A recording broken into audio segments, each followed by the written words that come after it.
fois de plus, je vous souhaite la bienvenue à cette deuxième conférence de presse d'avant un match RDC-Sénégal, comptant pour la 8e journée des éliminatoires en Afrique de la Coupe du Monde 2026. Et pour cette deuxième conférence, nous recevons le coach du Sénégal, Pape Thiam, le célèbre Ciao, et le capitaine Kalidou Koulibaly. Ils sont là pour répondre à vos préoccupations et j'accueille le coach en lui souhaitant d'abord la bienvenue à Kinshasa la Belle, la capitale. Merci. Et je pense que vous venez avec des hautes ambitions pour le match de demain. Oui, bien sûr. Bonjour déjà tout le monde. C'est sûr, on est venu avec des ambitions. Notre statut nous fait faire ça. Donc voilà, on est là pour venir chercher des points. Donc on sait qu'on aura un match difficile face à une belle équipe du Congo. Ils n'arrêtent pas de faire des bonnes choses. Mais nous, aujourd'hui, on est le Sénégal. Partout où on va pour s'imposer. Première intervention. Bonjour coach. Il faut être concis et précis là. Je suis Gréverin pour le compte de l'RTT. Le Sénégal, à part toujours favori, généralement c'est toujours comme ça. Pourquoi? Parce que vous occupez les 8e place au niveau du classement FIFA. Alors cette étiquette ne vous met-elle pas une pression supplémentaire devant la RDC qui est en forme? Non, pas du tout. Aujourd'hui, le favori, c'est la RDC qui est premier du groupe. Donc voilà, nous, on est venu ici pour chercher des points. Bonjour coach. Bonjour. Télévision, News à télévision et puis vous connaissez ici à Kinshasa. Coach, on reste avec l'image du dernier match que vous avez joué contre, bien sûr, du côté de Kamnadio. Vous avez battu les Soudans sur la marque de 2-0. Maintenant, demain à Kinshasa, est-ce que le coach Papa Bouna Diaw va changer les 11 de départ? Parce qu'on sait qu'au niveau de l'axe, il y a Moussa Niakate de Lyon qui n'est pas là. Il y a aussi Ismaël Sarr qui est pratiquement le porteur au niveau du Sénégal qui n'est pas là aussi. Donc est-ce qu'il y aura un petit changement au niveau des 11 de départ du côté du Sénégal? La seule chose que je peux vous dire, que demain, il n'y aura pas Moussa Niakate, il n'y aura pas Ismaël Sarr. Ouais, au fond. Présentez-vous et posez votre question. J'ai quoi dire pour la part des management télévision. D'abord, vous allez jouer dans un stade plaît avec une ambiance électrique. Et c'est une pression pour vous, une source de motivation? Ouais, une motivation supplémentaire parce qu'on a l'habitude de jouer ce genre de match. Maintenant, on sait qu'on aura en face un public vraiment qui sera derrière son équipe. Mais nous, ce qu'on doit faire, c'est surtout être serein et surtout avoir beaucoup de lucidité parce que ces genres de matchs demandent beaucoup ça. Bonjour coach, je suis Jazz Tomoubemba. Coach, demain, est-ce qu'on peut avoir votre idée claire de la physionomie de ces matchs qui nous attend demain face à la RDC? Idée claire. Bon, écoutez, demain on sait que ça sera une finale. Mais comme on dit en général dans le football, une finale, ça se joue pas, ça se gagne. Donc nous, on vient ici pour gagner. Ça c'est sûr et certain. Et comme je l'ai dit, aujourd'hui c'est le statut du Sénégal qui fait que partout où on va, c'est difficile, c'est pas que ici. Et voilà, on s'attend beaucoup à ce genre de match et demain, on sera présent. Bonjour coach, c'est Bob Bouldo pour le compte de 7 sur 7 concédés. Coach, après avoir concédé les nuls au match aller, quel est le souvenir ou l'image qui vous revient le plus à l'esprit? Les souvenirs, moi je dirais, en moment pas bonne parce que quand même on prend un but à la dernière minute. Aujourd'hui, on a vu que notre équipe a grandi et ils ont commencé à gérer ces genres de... quand on mène, et ça c'est important. On va garder ça. Et surtout essayer de s'imposer ici et ne pas prendre de but. Bonjour coach, ma question s'adresse à Kalidou Koulibaly. Kalidou, vous avez l'habitude de jouer ces genres de rencontres un peu partout à Kinshasa, on parle de finale sur un il se prépare pour aller à la Coupe comme les anciens avaient fait en 1974. Comment allez-vous aborder ça?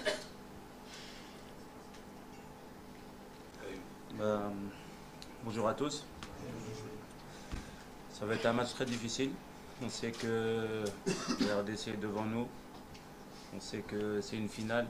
Mais moi, je pense que plus qu'une finale, on en a trois. C'est les trois derniers matchs de cette phase de groupe. Ça va commencer par une finale ici à Kinshasa. C'est un match très difficile contre une équipe qui veut se qualifier à la Coupe du Monde depuis de très nombreuses années, qui a été une des premières équipes africaines à aller à la Coupe du Monde africaine subsaharienne. Donc je pense qu'ils auront à cœur de faire quelque chose de bien ici. Mais nous, on a un statut à protéger.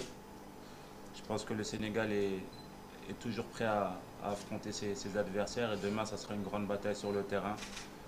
J'espère que ça restera, entre guillemets, en dehors des terrains amicaux, mais que sur le terrain, ça sera une guerre et que, voilà, que le meilleur gagne. Mais on fera tout pour gagner ce match. Comme le coach l'a dit, on est prêt.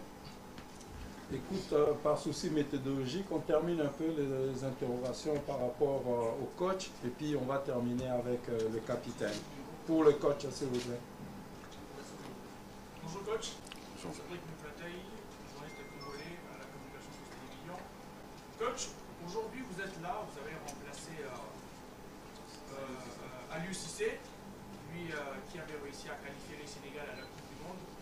Aujourd'hui, après tout ce que vous avez fait avec le Chan, aujourd'hui vous avez une équipe première.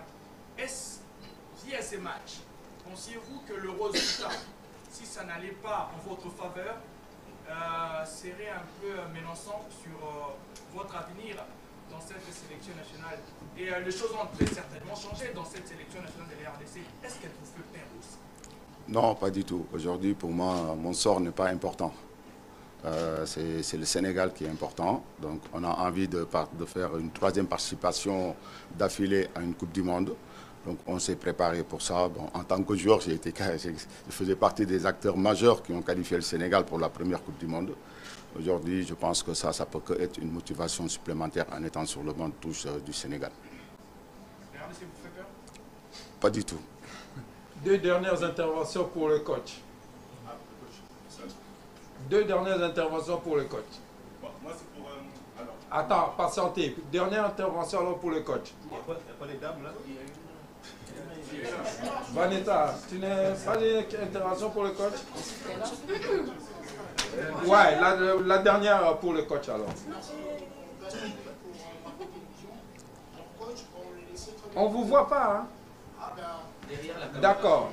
Derrière la caméra, c'est bon. Mais la voix porte. Voilà. Quand je disais, Gaston, pour les comptes de Bravo Télévision, alors vous êtes à Kinshasa, certainement pour chercher le 3-3 au vu de ce qui pourra peut-être se passer sur le terrain. Ne pensez-vous pas que le fait de venir à Kinshasa avec cette envie-là d'avoir les 3 points, cela ne va pas vous exposer par exemple aux contre-attaques des Léopards? N'avez-vous pas peur de cette attaque de la République de Bravo? Il a dit qu'il n'a pas peur. Vous répondez quand même. De toute façon, comme on sait, même si on attaque, il faut garder un équilibre défensif. C'est important. L'individualité que possède l'équipe congolaise, on les connaît. Donc, qui est premier du groupe. Et vous venez juste après le cas juste d'un petit point. Mais déjà, le Sénégal mondialiste qui va affronter les Léopards qui courent derrière une deuxième qualification après plus de 5 ans. Est-ce que vous faites déjà les calculs pour aller jouer les barrages? Parce que au vu de l'allure qu'a les Léopards, est-ce que vous pensez déjà à faire les calculs pour affronter la campagne pour les barrages? non, pas du tout. Parce que là, il reste 3 matchs, il y a 9 points à prendre. Je pense qu'aucune des deux équipes n'est qualifiée pour l'instant. Aussi, il ne faut pas sous-estimer, il y a le Soudan qui est derrière. Et voilà, et il reste, comme je l'ai dit, il reste 9 points. Et espérons que nous, on va faire la totalité des points, prendre les 9 et se qualifier pour la Coupe du Monde aux États-Unis, et Mexique et Deux Canada. questions pour... Ouais. Une question pour M. Kadoulé.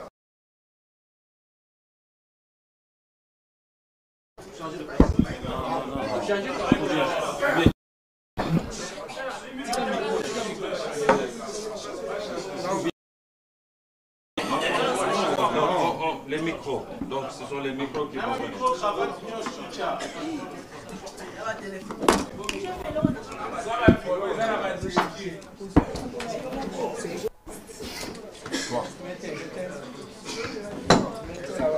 Qu'est-ce qui est égoïste?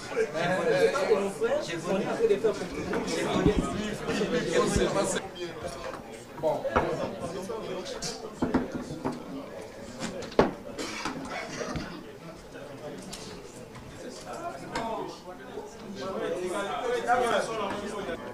Alors je reprends Ludovic Fayel au Parfoot.